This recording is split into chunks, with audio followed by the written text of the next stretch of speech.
dog. Established in 1973, Catholics for Choice works in the United States and around the world to ensure that all people have access to killing their own babies. We got an intruder here. Come on up. You're not just going to stand there.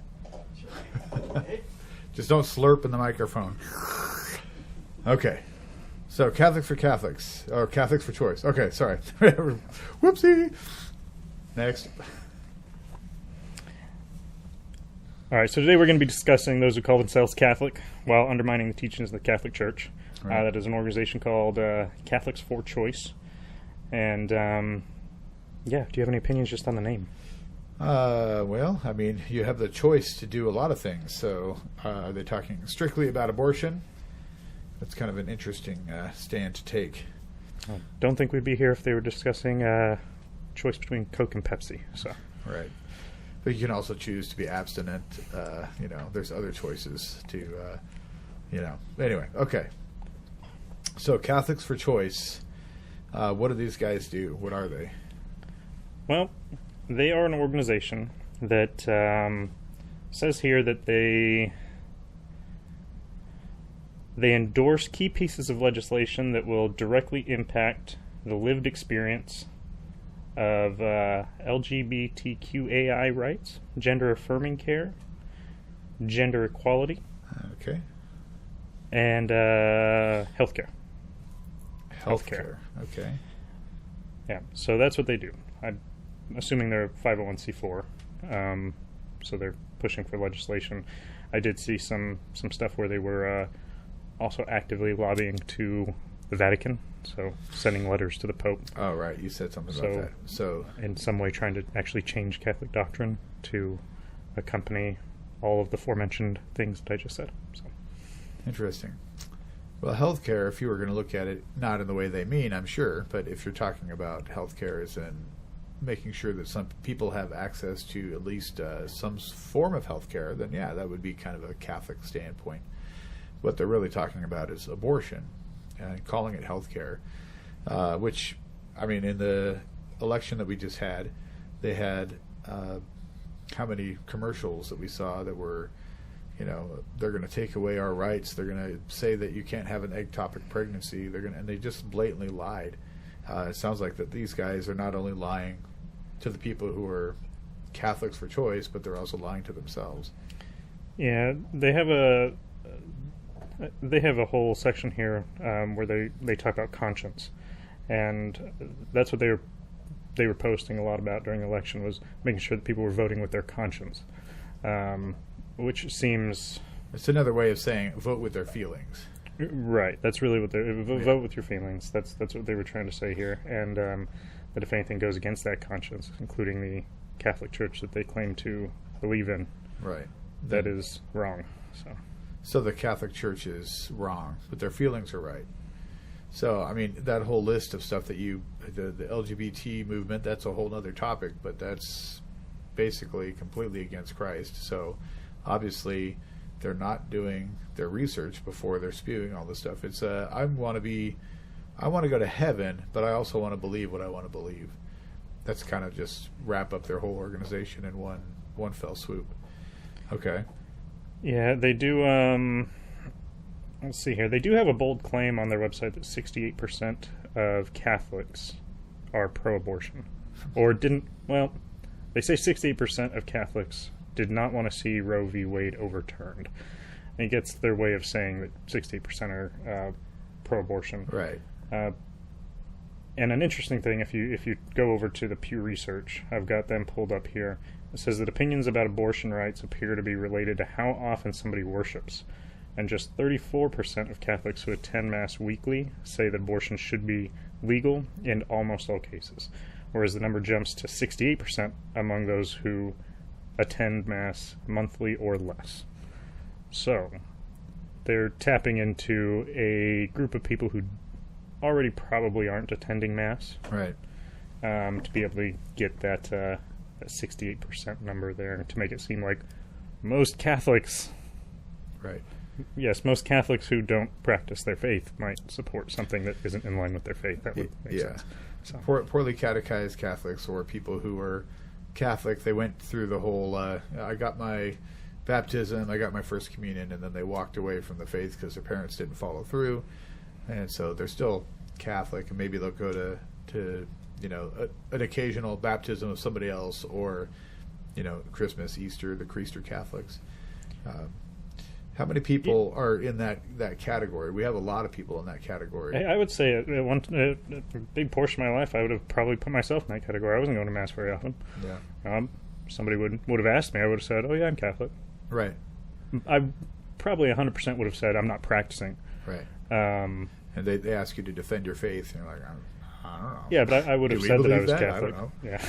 Do we? I don't know. But there's a time where I was a little lackadaisical about the faith as well, and so yeah, I mean, I would even have put myself in that boat. So yeah, I've never supported abortion.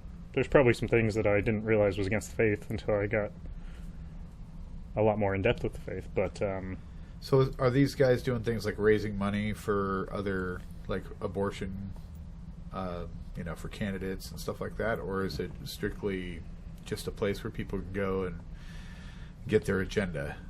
They do raise money.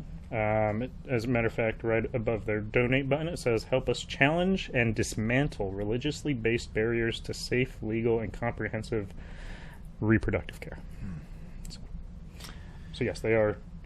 I don't know what the money does. I'm assuming it goes to lobbying, probably donations, but it'd be far be it for me to claim what they're doing with their money. I wonder how you can build that argument in your head. Like, how can you justify any of these positions, really? But if you literally have to say that you're going against the church, how was it worded at the top for the donate?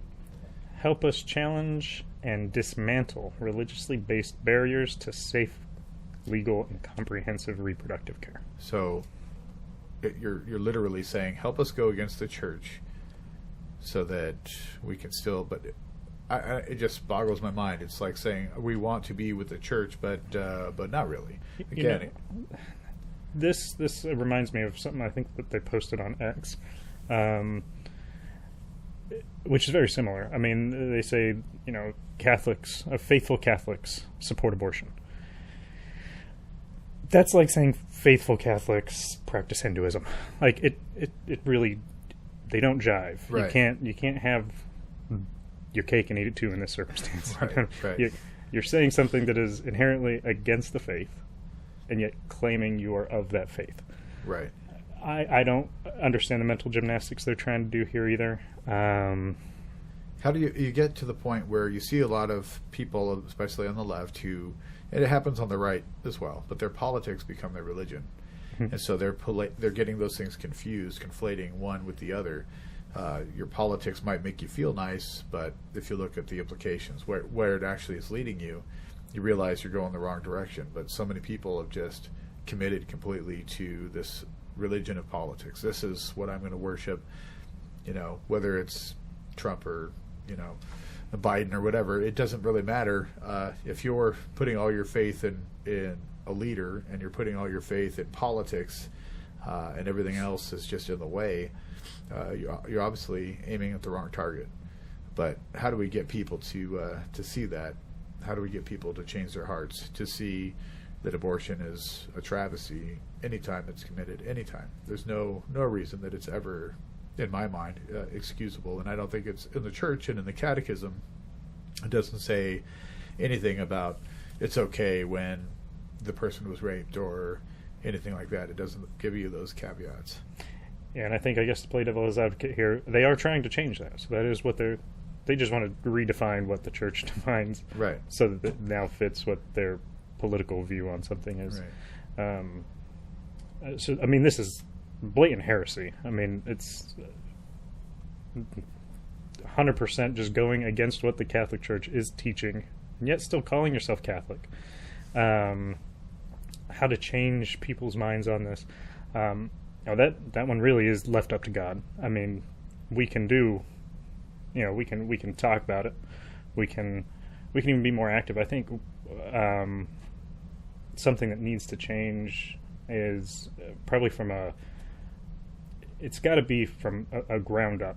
I mean, this type of mentality where you should have a human right to an abortion, to kill a baby. Right. This is something that's been ingrained in people now for a few decades. And so it's been so deeply ingrained in them that saying something like abortion ban makes it feel to them as if it's a vote ban, like banning women from voting. Like we're taking an actual right. But that's strictly just because it was indoctrinated for so long. And really, I think the key here is to get a younger generation of people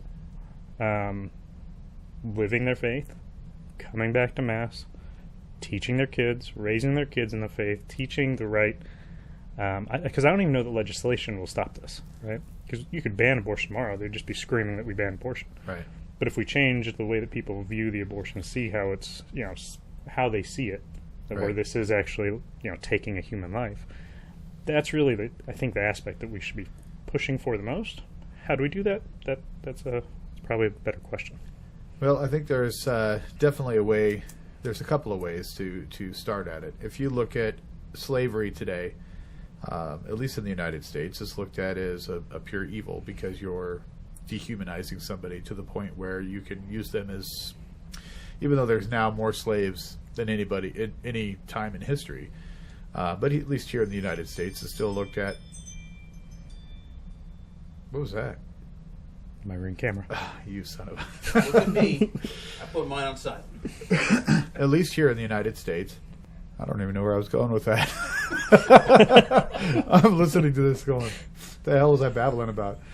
Oh, Lord. Well, I don't know where to go from here. I was trying to make a point with the whole abortion versus slavery, and basically saying that slavery is... Reagan. What? No, I'm not calling you over here. Are you on the shot now? Get out of here. I do appreciate your comments there because this is something that's come up that I've seen some comments about at times on and off, where people are making that comparison to slavery, to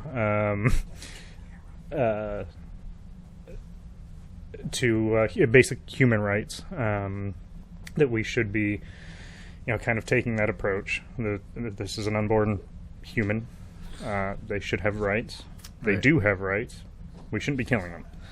And the same dehumanizing terms like fetus, clump of cells, these things that are meant to make it seem like what you're doing isn't ending the life of a human. They even claimed back then to have rights over these people because they weren't human or because they were a lower form or whatever. So it's the same kind of behavior, just put out in murdering babies rather than, And it was Christianity that, inevitably was the downfall of slavery, and hopefully will be the downfall of abortion at one point in time here in the future. And people like to make that claim too, that it was Christianity that, perpetuated something like slavery. Right. Even though it was Muslims selling...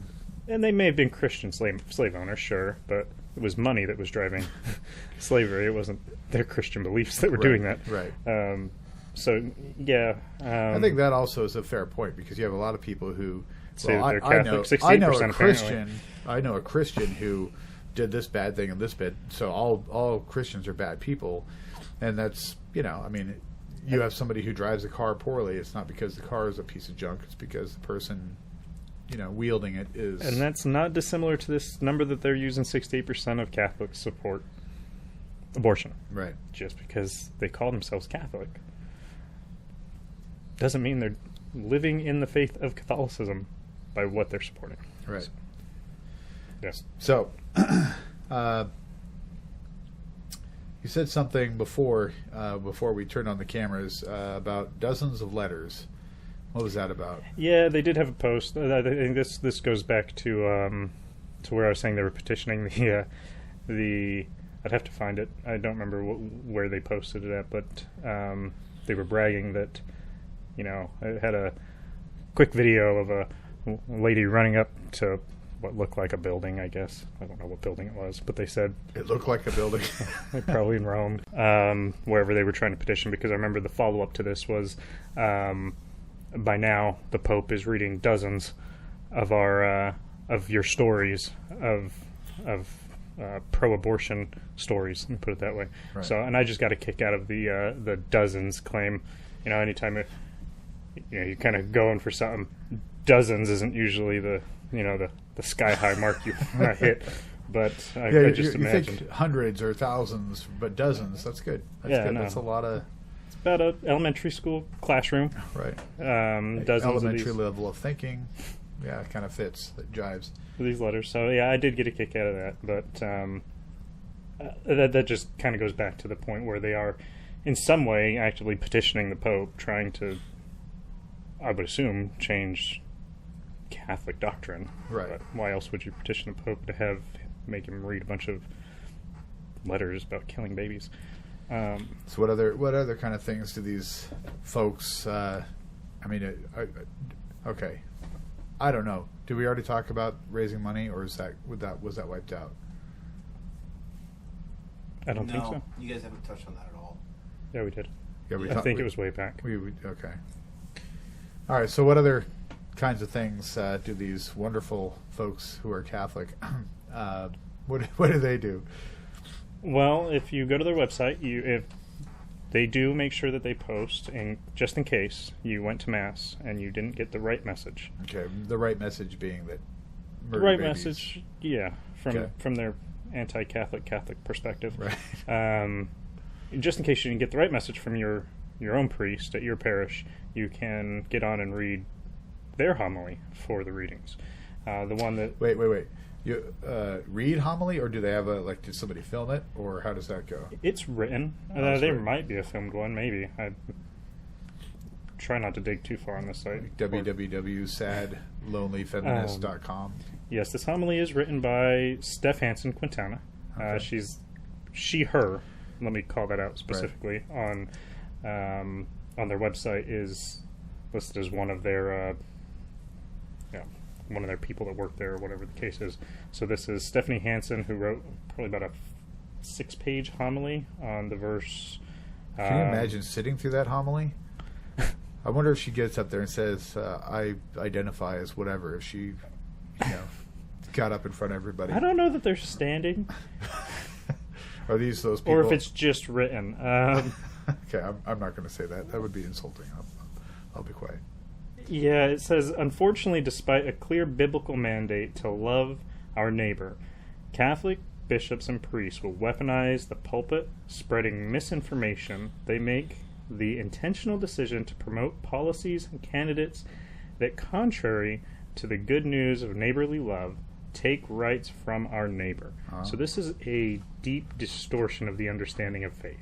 So they are saying to love your neighbor is to endorse the sin that your neighbor is committing. So full stop. I want to take I'm a lefty. I've got some blue hair, probably a septum ring or something like that. And I'm looking at my gun-toting Republican neighbor, and I don't want them to have guns. Now, they're probably okay with them taking away that right.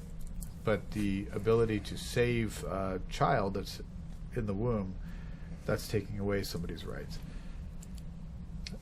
Just something that stands out to me. It's when they talk about specifically, they're taking away people's right to what? You could say healthcare, but we've already talked about that. So yeah, and I think you're spot on there, because they're okay with taking away somebody else's rights, right? But they're not okay with it when it's a perceived right that they have, which I would argue they don't have anyway. Right, because you don't have the right to take away somebody else's life, an innocent life. Right. But I just think that once again, we're back to the mental gymnastics of being able to say that priests are weaponizing the pulpit by getting up and saying that you can't support abortion. Right. No, that's in the catechism. You can't support abortion and be Catholic. So really, what we're looking at here is what separates these people from any other just Protestant Christian believers that would believe the same things. Right. I don't know all the flavors of Protestantism or which ones. I know some of them are LGBT. Why don't they just go to the Episcopalian Church? Or there's which sect of the Lutheran Church? One of them is super lefty and pro-LGBT and all that stuff. Rather than calling yourself a Catholic and trying to paint yourself to be a Catholic, and the part that worries me even more is how many people they're pulling away from the church. You have the people who are maybe thinking about converting and seeing that and going, okay, I don't want to be Catholic because that's the only model they have. Or you have the people that are being led astray and saying, well, my mom's Catholic or my aunt's Catholic, and it's okay to have an abortion. God loves me anyway. Well, he does love you anyway. That part's true. He doesn't want you to have an abortion because you're taking away one of his souls. But I don't know. It doesn't really equate. And this language that they use, like weaponizing the pulpit, this is basically somebody saying they don't like to be told that they're sinning when they're sinning. Right. This is the same person who'd make the argument, "Oh, you're a Christian. You can't tell me that. That's you're being judgmental." It's not judgmental to say that you. So what does Jesus say? He says, "You will know them by their fruits." Well, how do you know something like that? You're judging somebody. You get to see the stuff that comes out of their life, and you say, "Oh, that's good," or "That's bad." So he's asking us to judge people. That we're called to do it. We're called to judge. That doesn't mean we get to say where they're going. But you cannot condemn somebody. Right. But we could say, "Hey, what you're doing is really not good." You actually have a responsibility to do that. Yeah. That's true. Per Scripture. You have a responsibility to point out. Speaking of Scripture, let's pull out the old catechism. Let's go to catechism. You can pick up at any bookstore or on Amazon, at least right now. Or online. Online. Any Catholic bookstore. Just probably not whatever one they might have on their website. It might be altered. So, Catechism 2270. This is what the Catholic Church officially teaches. So it says that human life must be respected and protected absolutely from the moment of conception. Well, that's pretty clear right there, from the moment of conception. So that means that it doesn't matter whether you're married or not, whether it's an unfortunate situation or not. I'll just put it that way. That person is to be protected. It doesn't matter if the person's going to have Down syndrome. It doesn't matter if you're not ready. Most of the time, 99.999% of these situations are people who were they were doing the act of their own free will. Most of the time, that's usually when this comes about. I know that they like to say it's all hinged on it's rape or it's this or that, but they say that. But it's then they 96%. 96% what? 96% is elective. Elective. Yeah, and that's excluding ectopic stuff like rape, stuff like ectopic pregnancies where the woman's life is at danger. And that's something that I think we should talk about. Ectopic pregnancies, if you don't know, ectopic pregnancies are not against the Catholic Church. That's not something that anybody talking about taking abortion off the table completely. Ectopic pregnancies are not an abortion. That is, the baby's growing outside of the womb. The abortion is only an abortion when you're killing the child for that specific person for that specific reason. You're going into it to kill the baby. You're not doing it because you're not trying to save both the mother and the child. What you're doing is taking an inconvenience out of the way. So an ectopic pregnancy is not something that they will do that in a Catholic hospital. It's not something that is off the table. Right. Well, because what we fall into there is we're falling into the what is it, the double question? I forget the actual word for it. Where you're going in to save the woman's life, and there is a unintended consequence of the baby not surviving from saving the mother's life, which is not what we would consider to be an abortion in the state that we're discussing it here. But that's the kind of stuff that they put into their rhetoric, and that's what they try to push. Yes, that's about it. Or even the most absurd ones lately have been can't get care while you're having a miscarriage. Miscarriage is also not abortion, right? And right. Okay, so where was I? It said, from the first moment of existence, a human being must be recognized as having rights of a person. among which is the inviolable right of every innocent being to life. And then it says, before I formed you in the womb, I knew you. Before you were born, I consecrated you. This is also from Psalm 139, correct? Is that from Psalm 139? I think it is. It's mentioned in 139. That might be from a different scripture that's referring to it. I did pull up this data here. So the elective reasons are 95.9%. So that's just 95.9. So 96% of the time, it's being used as birth control. Right. We've got a 1.2% for abnormality of the baby, which also not okay, like you mentioned, Down syndrome situations like that. We've got 4% of rape and incest, which also not okay because one crime does not answer. One committing a crime like rape does not entitle you to then commit a crime against somebody else because you were a victim of said crime. Well, and that completely throws out the whole look at a woman and say, okay, well, you've been through this horrible thing. Now I need to put you through some more horrible things that are going to give you nightmares for the rest of your life. You already had this crap happen to you, and now you must be, you support you. Now why don't we abort the baby? We doing good? I have flashing red lights and flashing time here. It's like flashing 12 minutes. I don't know. Is there something But is it still recording? It's still going. I don't know. Now it stopped flashing. Okay. I still got a red light in there, so I don't know. So, as you guys have probably figured out by the way that this is going to be poorly edited together, that this is our first try at a podcast. We're trying to, our whole goal is to bring Christ into the public, but especially for babies, people who look at today's society from the outside. If you were an alien driving by and looked at our society today, you'd probably be pretty disgusted with the way that we treat each other and the way that people treat unborn life, as if we are disposable.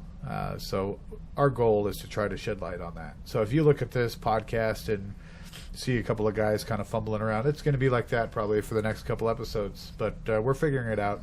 We want to see whatever you guys think is good.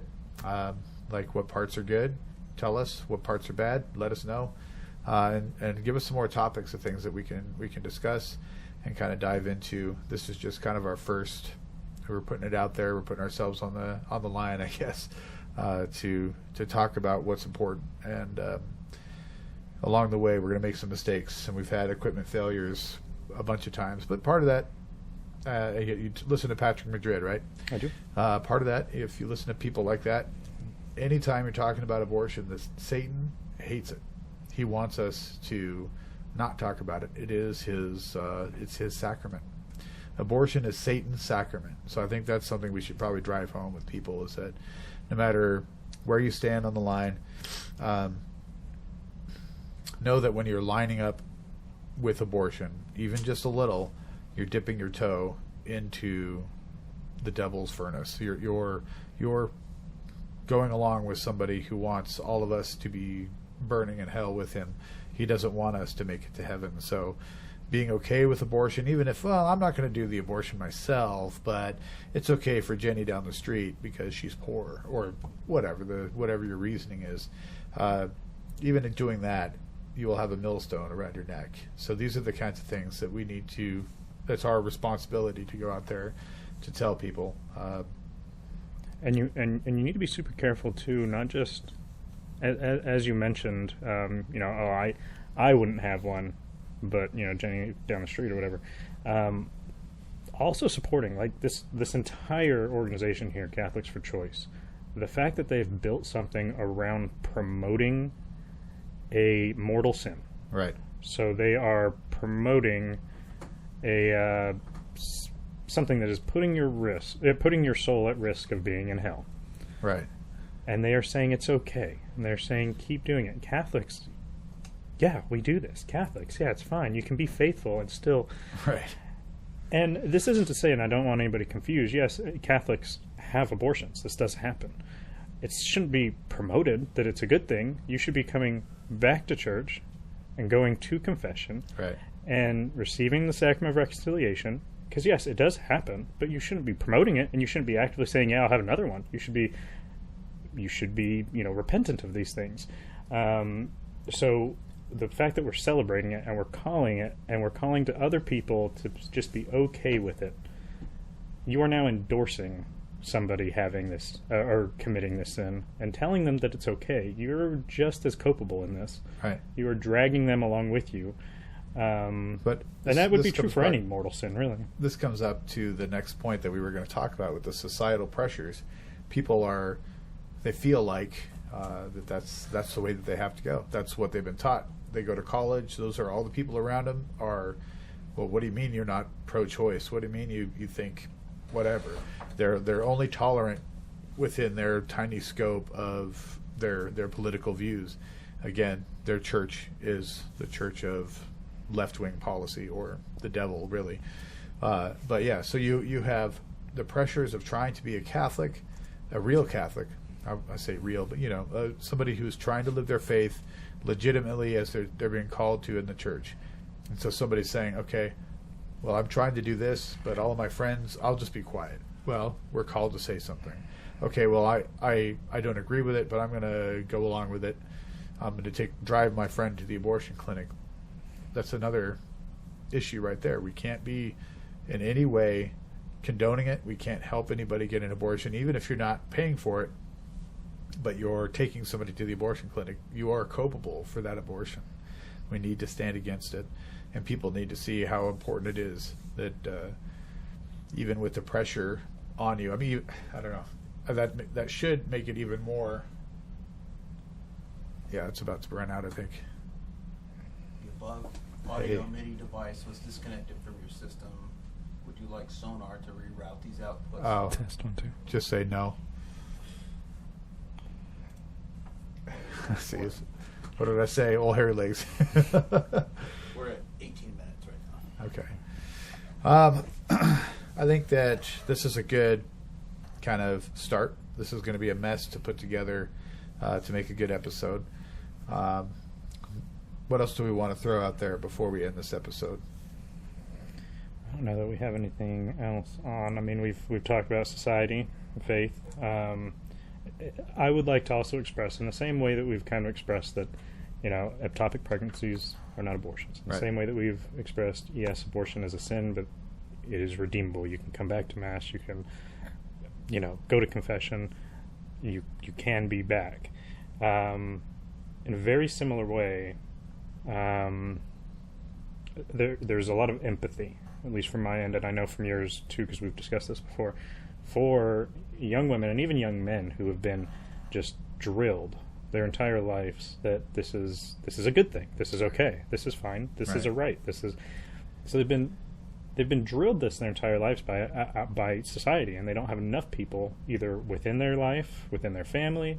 Maybe they're not going to church, maybe they do and they don't pay attention, but they don't have enough people as a counter voice telling them, no, this really isn't okay. Right. Just because society is accepting of this particular sin doesn't mean that you should be partaking in it or supporting it. Right. There's a lot of sins that society endorses openly that we as Catholics really shouldn't be entertaining at all. Yeah. And this is definitely one of them. And there is a lot of empathy that goes out to women who have been told their entire lives that this is just what you do, or ones that were led into this and said, you're too young, you have your whole life ahead of you, you still got to go to college, these things that women are told, and then they're almost led into this. I had a conversation with a young woman online who did reach out and wanted to ask some questions, and her question to me was, does God hate me because my parents forced me to have an abortion when I was a teenager? Right. That was her question. That's heartbreaking. And it was absolutely heartbreaking, because this girl is obviously looking for something. She's obviously searching for something, and she's thinking that she's guilty of the sin, partly because of a lot of, Christian Christian stuff getting put out that it's a sin and that God, you're going to hell. Right. Like, that is a message, sure, but it's not the only message. There is also a message of empathy here to this young girl. No, she did not commit a sin. She was forced to have an abortion. It's not a mortal sin when you have been forced to do something that you don't even, especially underage. She's a teenager. You don't even have full control over what are the 3 criteria for mortal sin. It's that you know what you're doing. You do it intentionally. You do it intentionally. You know that it's a sin, and you have full will to do it. She had none of these if she was being forced to do it. Right. So that's a thing there. And then somebody's probably yelled at her before that abortion's a sin. She's going to hell, and didn't really give her the benefit of explaining what these were. She was extremely appreciative of the explanation. I just used the catechism. I pulled out what a mortal sin is and how we commit them. Now, her parents, on the other hand, big time. Yeah, we have issues there. another problem there with the parents, but no. So there is a lot of empathy that goes out because there's some societal pressure. Not only that, but it's not just pressure to go along with the crowd, but there's just pressure that this is what you should do because you're this age or because it's this situation. Right. And I think there does need to be a very active counter voice. I think your signal is going to be small because you're talking too far away. Talking too. Yeah. Do I need remember. That does sound better. Yeah. Yes. Sounds wonderful. This would be why we would have him wearing the headphones. All right. One last point I want to make, and this is kind of a teaser I think I'd like to do for a future episode, whatever you call a podcast. People have told me before that they think that abortion, what's the big deal? Maybe the sentence on your soul, but that just guarantees that the baby's going to heaven. Do babies go to heaven that are aborted? That's the question on the next one. So, all right. That's it. It's cut. Should be an automatic yes. It's No, it's not, yes.